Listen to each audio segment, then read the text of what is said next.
नमस्कार दोस्तों, मैं विष्णु कुमार चौधरी। आज का जो अपना लेक्चर रहेगा वो रहेगा काइनेमेटिक इंडिटरमिनेसी के ऊपर। ठीक है।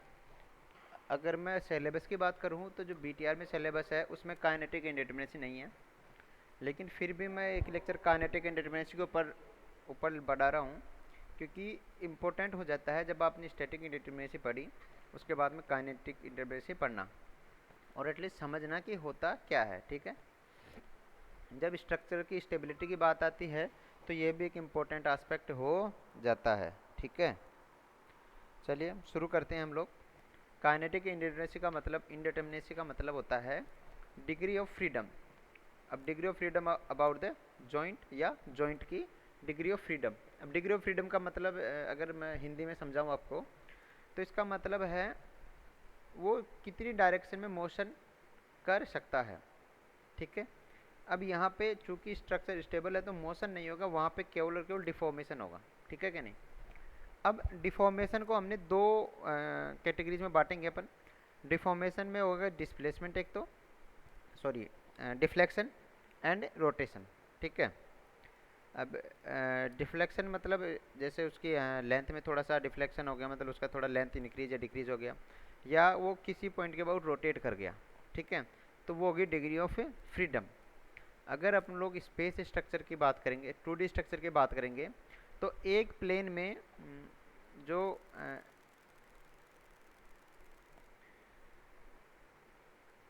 एक प्लेन की अगर मैं बात करूंगा तो वहाँ पे देखिए ऐसे जो प्लेन स्ट्रक्चर होता है वो कुछ इस तरीका का होता है। ठीक है। तो उसमें ये एक्स डायरेक्शन में जा सकता है और वाई डायरेक्शन में जा सकता है। ठीक है। और ये about the Z axis rotate कर सकता है। तो अगर मैं प्लेन स्ट्रक्चर की बात करूँगा तो वहाँ पे 3 डायरेक्शंस होती हैं। ठीक है। जिसमें वो डिस्प्लेसमेंट या कैसे होती है डिफ्लेक्शन हो सकता है। तो 3 डिग्री ऑफ फ्रीडम होती है। ये हो गई 2D की बात। अगर मैं 3D की बात करूँगा, ठीक है, 3D की बात करूँगा तो 3D स्ट्रक्चर में देखो 3 डायरेक्शन तो हो गई डिस्प्लेसमेंट की और 3 डायरेक्शन हो गई रोटेशन की। ठीक है। तो यहाँ पे टोटल 6 कह सकते हो डिग्री ऑफ फ्रीडम होती है। ठीक है। तो इसी प्रकार से डिग्री ऑफ फ्रीडम होती है। तो number of the degree of freedom को काउंट करेंगे वो ही अपने पास काइनेटिक इंडिटरमिनेसी हो जाएगी। कह सकते हो कि जितनी ज़्यादा उसके पास में रिएक्शंस हैं तो वो क्या करेगा, उसके डिस्प्लेसमेंट को रोकेगा। ठीक है। अगर डिस्प्लेसमेंट से किसी जॉइंट पे ज़्यादा है और सपोर्ट रिएक्शंस कम है तो वहाँ पे वो अननोन से ज़्यादा बढ़ जाएंगे। ठीक है। ये अननोन ही होते हैं, डेल्टा लंबाई में डिफ्लेक्शन और थीटा किसी जॉइंट पे या किसी मेंबर में, तो ये सब अननोन होते हैं। ठीक है।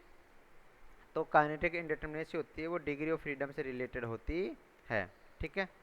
If the displacement component of joint cannot be determined by compatibility equation it is called kinetic indeterminate structure। कहने का मतलब है कि यदि किसी जॉइंट पे जो डिस्प्लेसमेंट का कंपोनेंट है, अब कंपोनेंट कौन सा होगा डिस्प्लेसमेंट का, आइदर डिफ्लेक्शन और रोटेशन। ठीक है। डेल्टा और थीटा।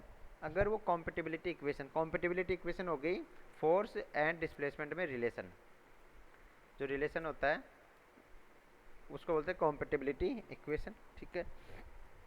तो कॉम्पेटिबिलिटी इक्वेशन से अगर नॉन किया नहीं जा सकता, उसके वैल्यू पता नहीं की जा सकती, तो वो काइनेटिक इंडिटरमिनेट स्ट्रक्चर कहलाता है।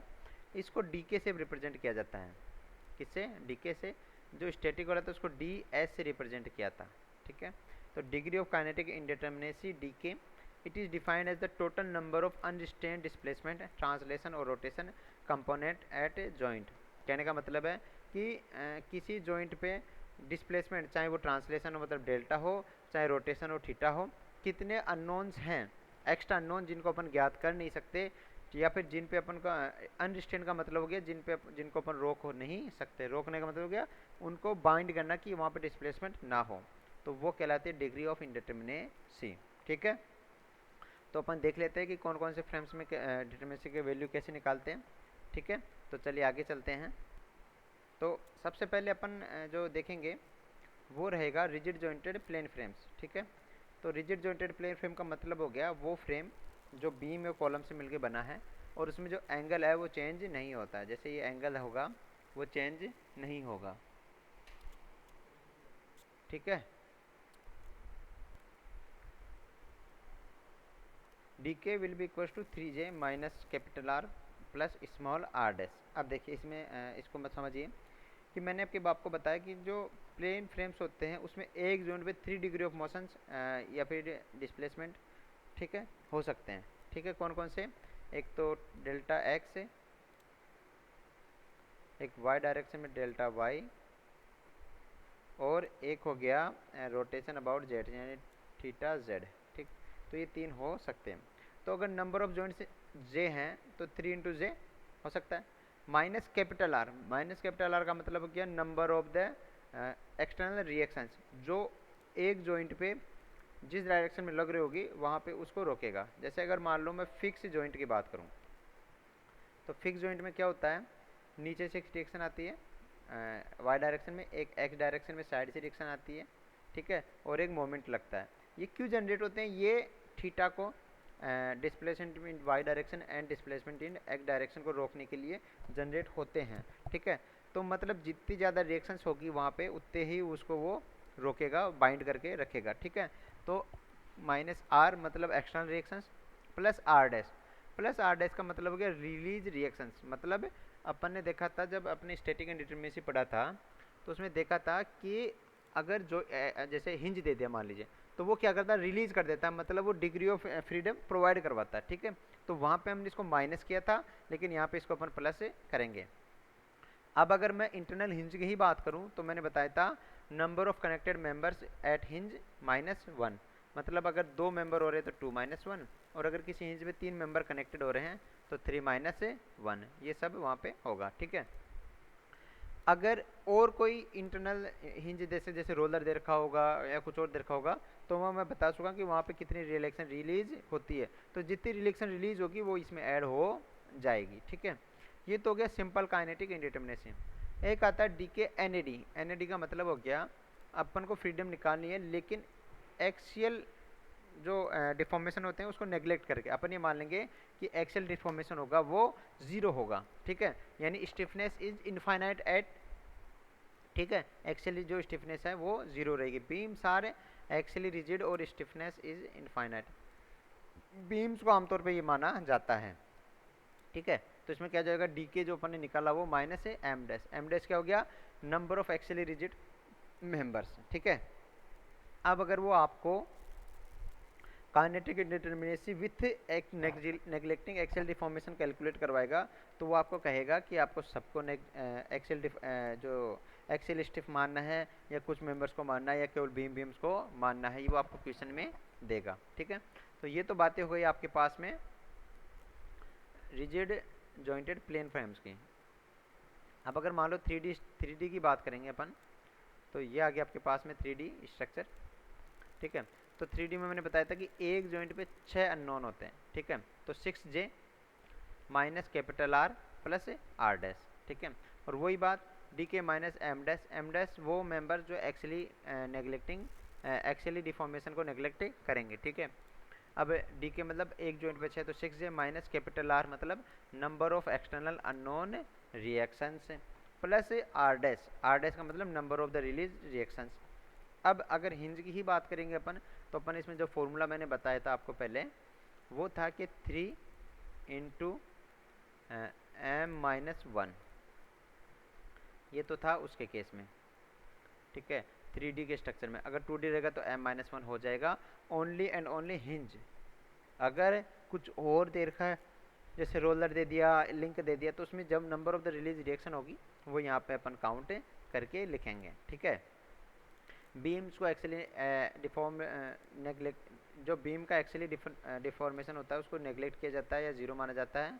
ठीक है, तो अगर मान लीजिए वो क्वेश्चन में दे भी नहीं और आपका आंसर मिसमैच हो रहा है इस फॉर्मूले से, तो इस फॉर्मूले से निकाल के देख लेना। ठीक है, आंसर आ जाएगा, क्योंकि कभी कभी वो क्या करता है सेल्फ अंडरस्टूड रखता है कि बीम को आपको एक्चुअली रिजिड मानना ही है।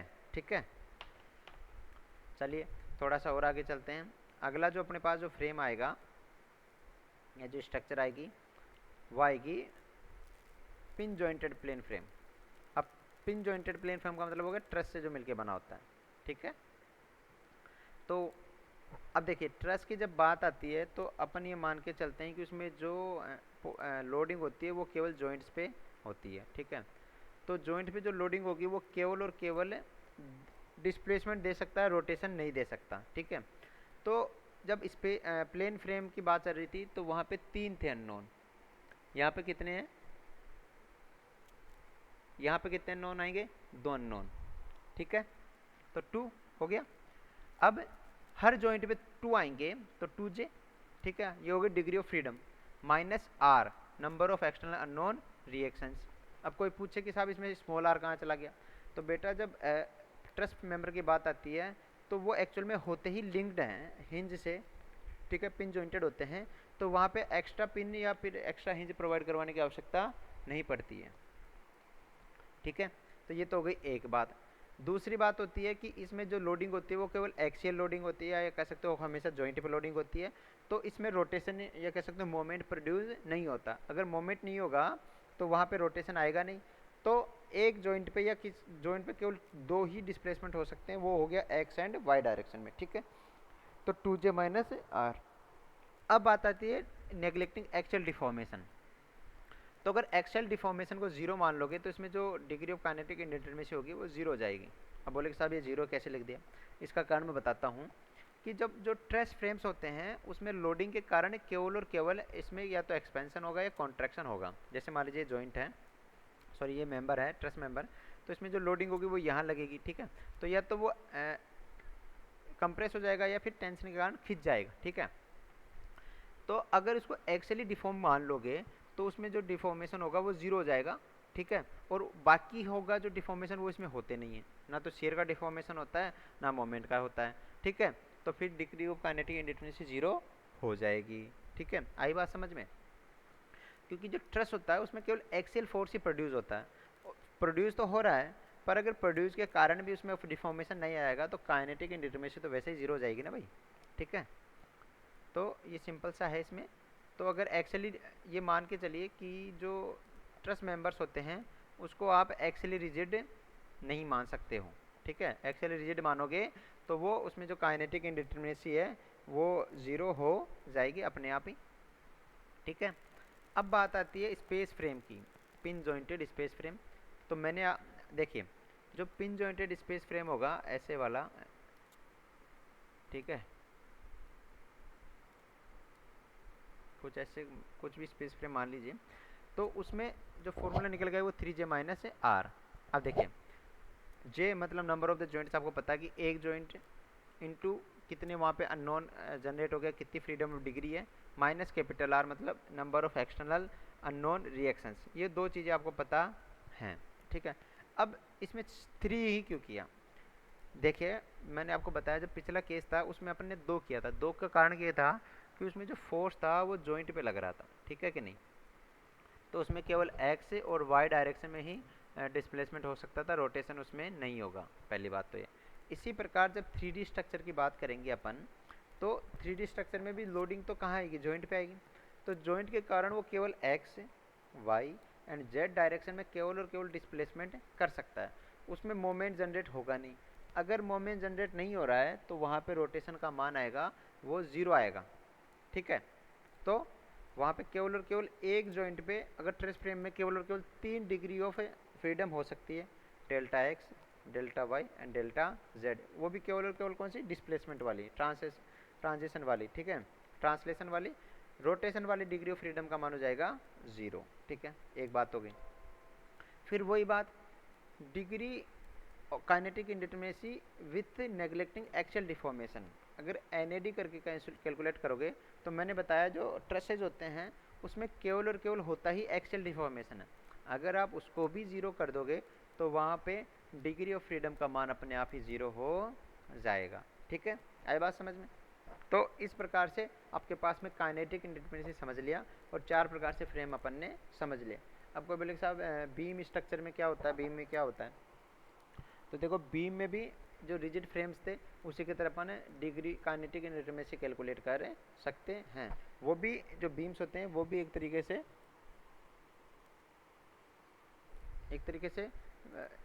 रिजिड फ्रेम्स होते हैं, लेकिन चूंकि उसमें स्टैटिक इंडिटरमिनेसी जो एक्सियल अननोन फोर्सेज होते हैं वो अननोन होते हैं। ठीक है, तो ऐसा नहीं है कि उसमें काइनेटिक इंडिटरमिनेसी भी जीरो हो जाएगी, उसको आप कैलकुलेट कर सकते हो। ठीक है, चलिए ठीक है, आज के लिए इतना ही है। Thank you.